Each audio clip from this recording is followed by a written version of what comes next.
Frank was 15 years old when the forest became more than just the land behind his home.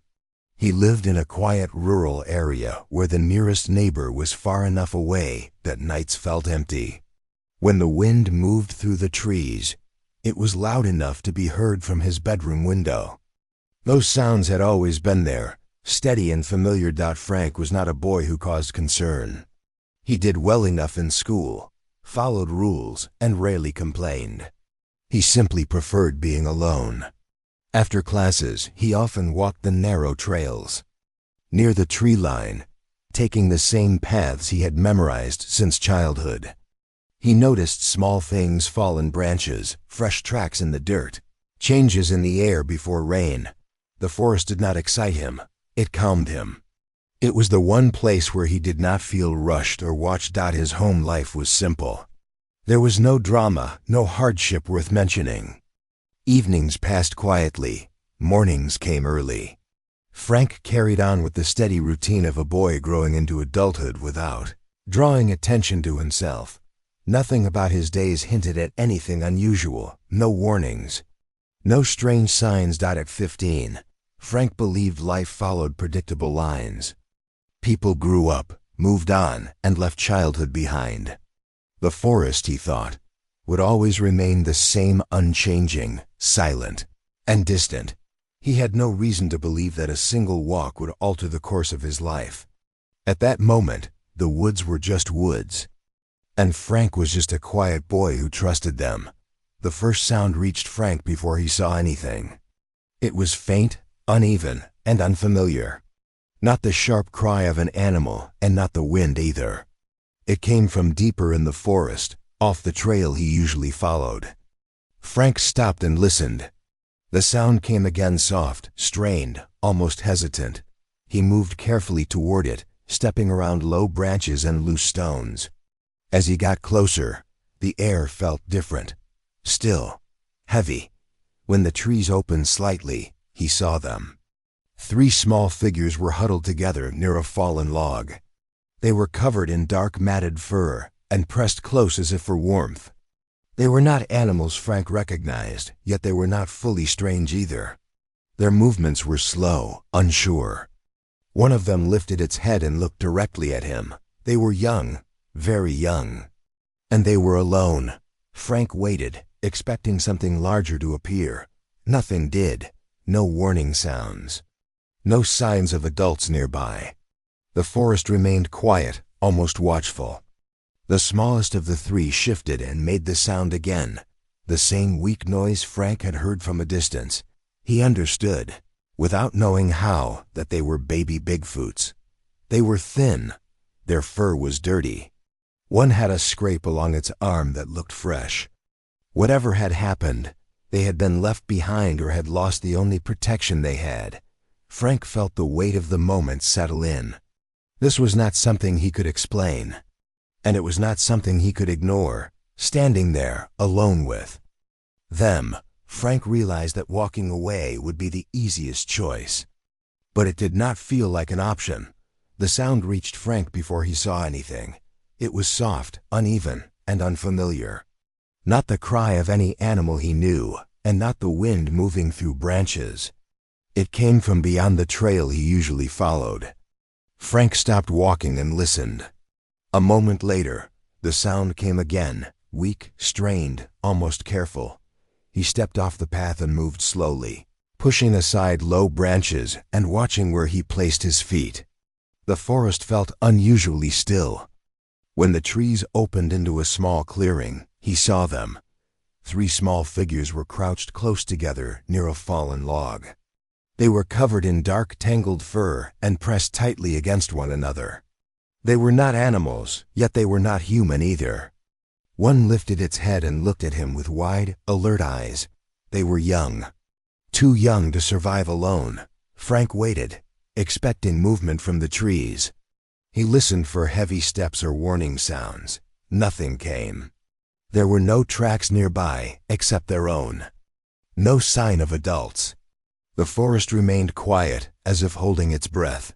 One of the smaller ones shifted and made the sound again. Up close, Frank could hear weakness in it, hunger, fear. He noticed dried mud on their fur and a fresh scrape along one arm. They had been exposed for some time. He did not know how he understood what they were. He simply did. They were baby Bigfoots. The realization did not bring excitement. It brought weight. If someone else found them, the outcome would not be kind. If he left them, they would not last long on their own. Frank felt the choice forming before he fully thought it through. Walking away would be easier, safer, but standing there, looking at 3 small lives depending on nothing and no one, he knew he would not do that. The forest had never asked anything of him before. That day, it did. The sound reached Frank before he saw anything. It was soft, uneven, and unfamiliar. Not the cry of any animal he knew, and not the wind moving through branches. It came from beyond the trail he usually followed. Frank stopped walking and listened. A moment later, the sound came again, weak and strained. He stepped off the path and moved slowly, pushing aside low branches and watching where he placed his feet. The forest felt unusually still. When the trees opened into a small clearing, he finally saw them.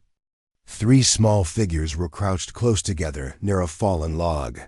They were covered in dark, tangled fur and pressed tightly against one another for warmth.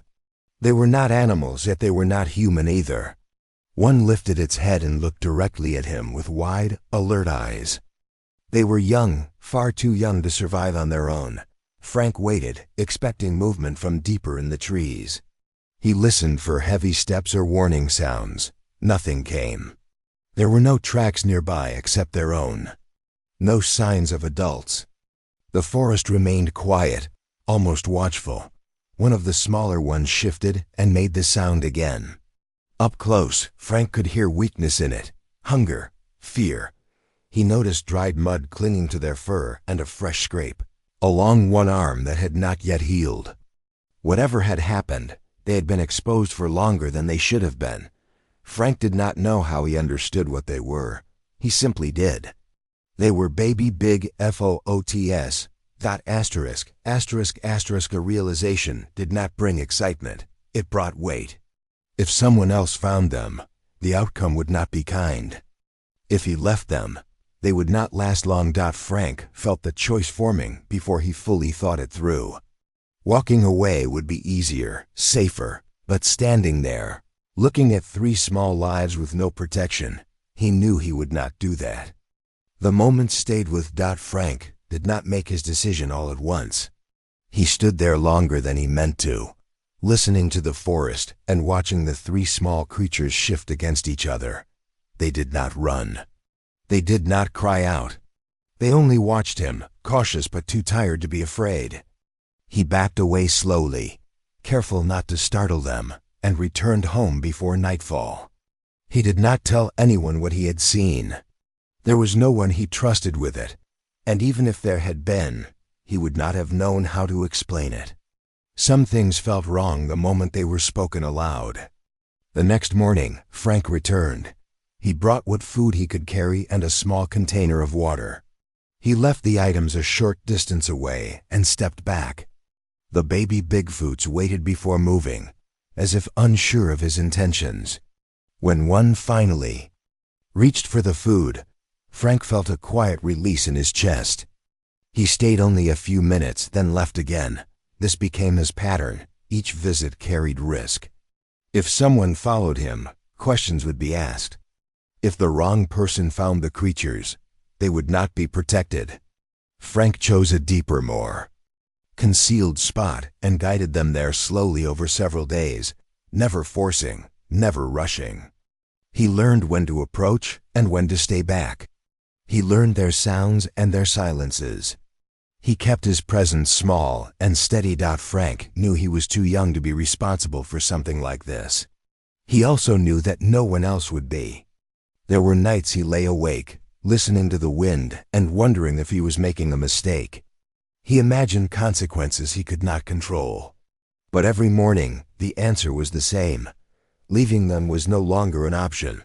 Frank was 15 years old, and for the first time in his life, He was carrying a responsibility that did not belong to him, but had found him anyway. Trust did not come quickly. For several days, Frank kept his distance, watching from behind trees or from higher ground. The baby Bigfoots remained alert whenever he appeared, their movements tense, their eyes fixed on him.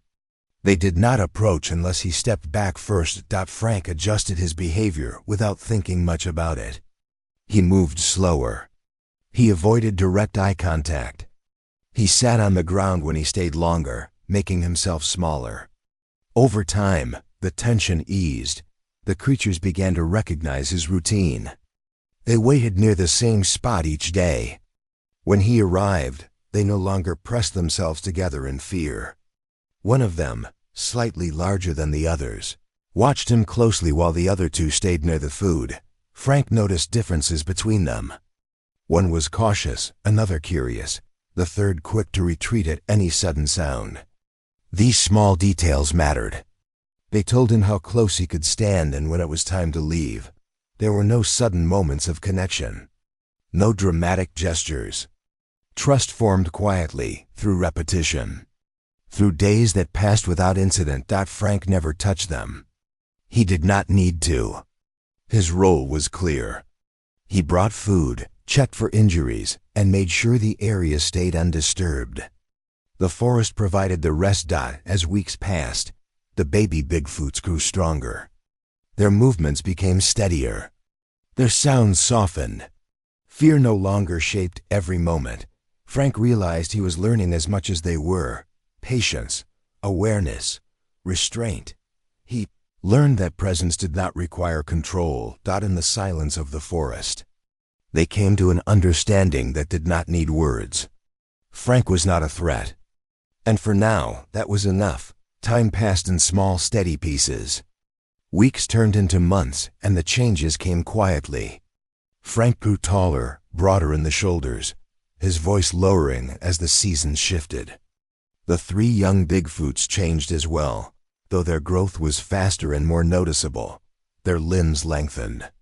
Their movements became more confident. What had once been cautious steps turned into quick, deliberate motion. They no longer stayed close to the ground.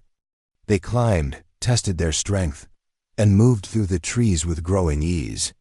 Frank watched these changes from a distance, understanding that this was how it was meant to be.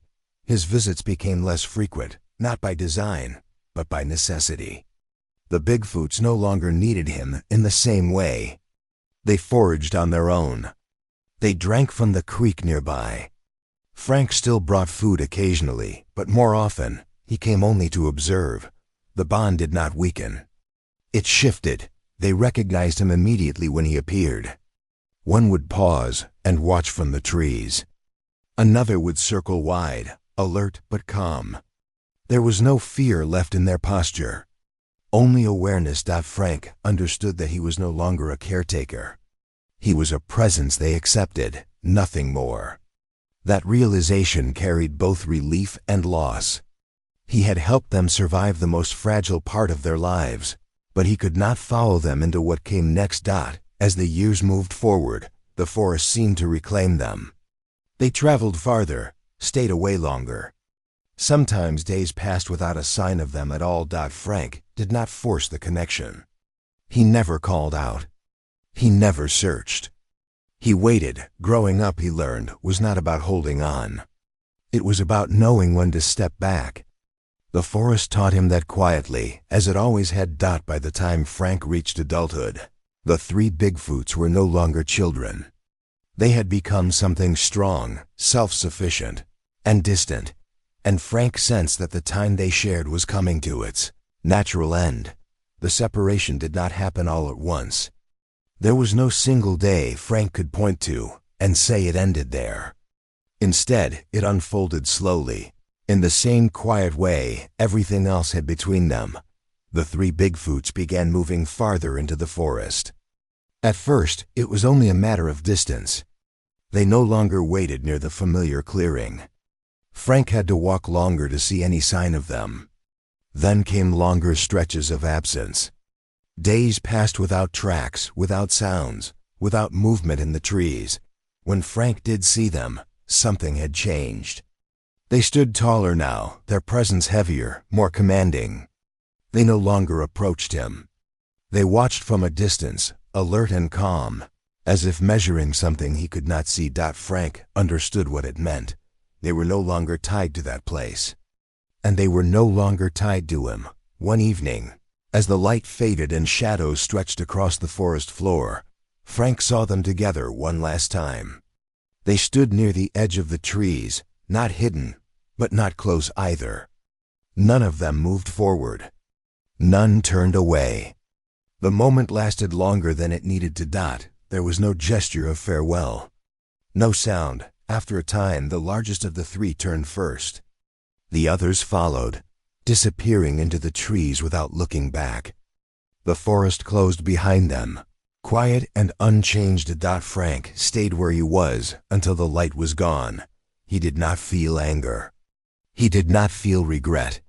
What he felt was a steady, aching understanding. They had reached a point he could not follow. Holding on would have meant keeping them from becoming what they were meant to be. That night, Frank walked home alone. In the days that followed, he did not return to the clearing. He did not search the deeper trails. The bond they had shared did not require chasing. Some connections, Frank learned, are meant to guide you through one part of life and then let you go. The forest had given him that lesson, and it had taken nothing more than silence to do it. Years passed without ceremony. Frank moved away from the forest, not because he wanted to forget, but because life required motion. He finished school, found work, and settled into routines that looked ordinary from the outside. Few people would have guessed how much silence he carried with him. The forest remained where it always had, unchanged in his memory. Frank returned only rarely, and never for long. He did not search the deeper trails or listen for familiar sounds. Whatever had been shared there belonged to another time. As an adult, Frank learned to live with unanswered questions. He did not need explanations for what had happened. The memory was enough. It shaped how he treated others, how he measured responsibility, and how he understood trust. He spoke less than most, listened more, and avoided drawing attention to himself. Years settled into him. His hair showed its first signs of gray earlier than expected. Work filled his days. Evenings were quiet.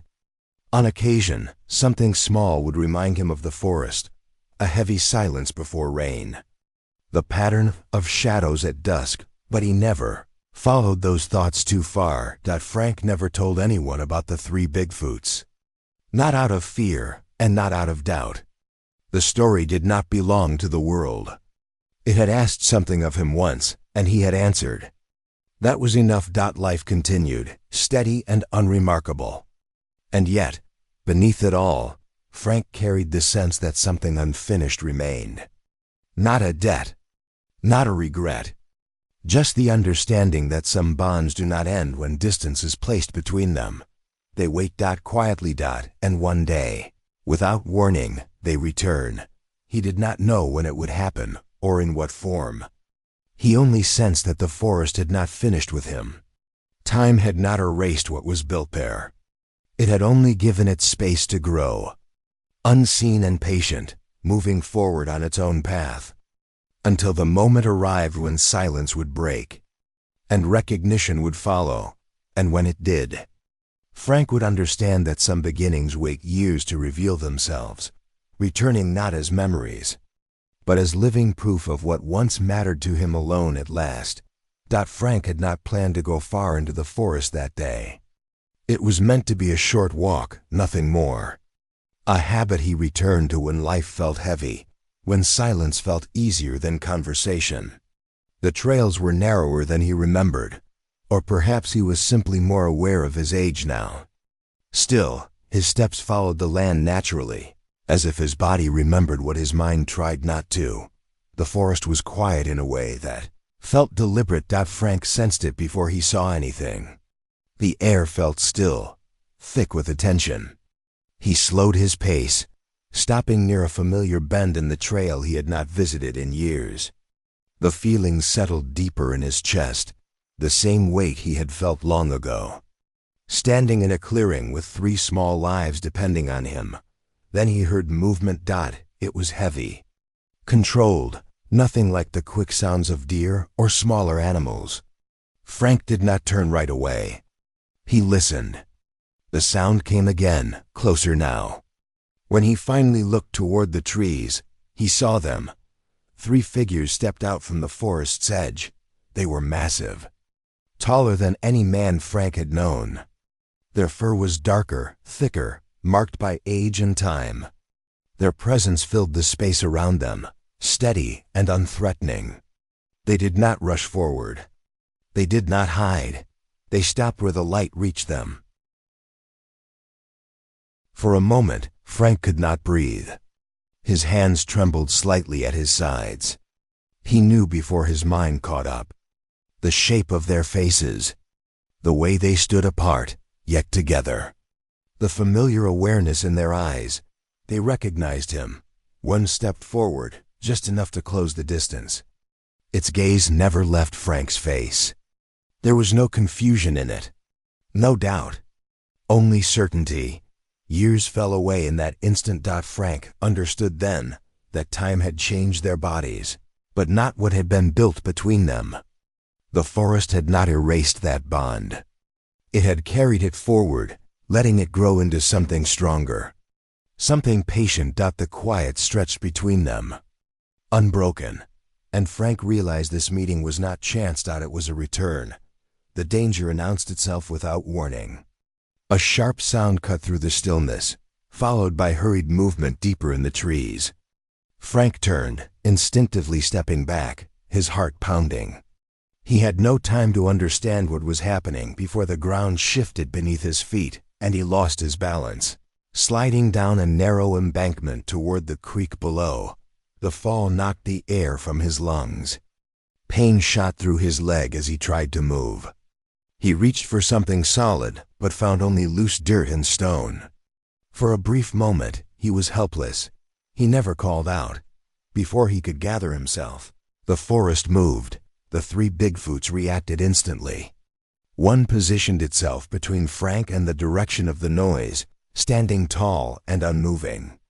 Another moved with surprising speed, bracing itself near the edge of the embankment. The third descended carefully, placing its weight where the ground would hold. Strong hands reached Frank, steady and deliberate. There was no panic in their movements. They lifted him without effort, setting him back on level ground. One remained close, watching the trees. Another knelt, examining his injured leg with focused attention. The noise did not return. Whatever had caused it retreated, deterred by a presence it could not challenge. Frank sat there, stunned, breathing hard. He understood then that this was not instinct alone. The coordination, the restraint, the awareness. This was choice. They had remembered. What Frank had done years ago had not been forgotten or diminished by time. The care he once gave had shaped something lasting. In that moment, the balance shifted completely. He was no longer the protector they were. When Frank finally stood, supported until his weight was steady, he looked at them with a clarity he had never felt before. This was the unthinkable part, not that they had returned, but that they had come back with purpose, without words. They had answered a debt. And in doing so, they made it clear that some bonds do not fade. They wait until the moment arrives when they are needed most, and then they act without hesitation. Frank did not stay long after that. There was nothing left to say, and nothing that needed explaining. The forest settled back into itself, the tension easing as if it had never been there. The 3 Bigfoots remained nearby for a short time, watching as Frank tested his footing and gathered himself. When he was ready to leave, they stepped back. No gestures, no sounds, just space. Frank walked the trail slowly, feeling the weight of the day settle into him. He did not look over his shoulder. He did not need to. What had happened was complete. The forest had given back what it once received. He returned to his life with a calm he had not felt in years. The memory did not trouble him. It grounded him. He understood now that responsibility does not always come with recognition, and kindness is not always returned quickly. Sometimes it waits decades. Frank never told anyone what happened in those woods. Not because he feared disbelief, but because the truth did not require an audience. It had shaped him once, and it had come back to him when it mattered. As time moved forward, Frank carried that understanding quietly. Some acts are not meant to change the world. They are meant to hold it steady for a moment. Long enough for something fragile to survive, the forest remained where it always had, silent, patient. And somewhere within it, 3 lives continued on, shaped by a boy who once chose not to walk away.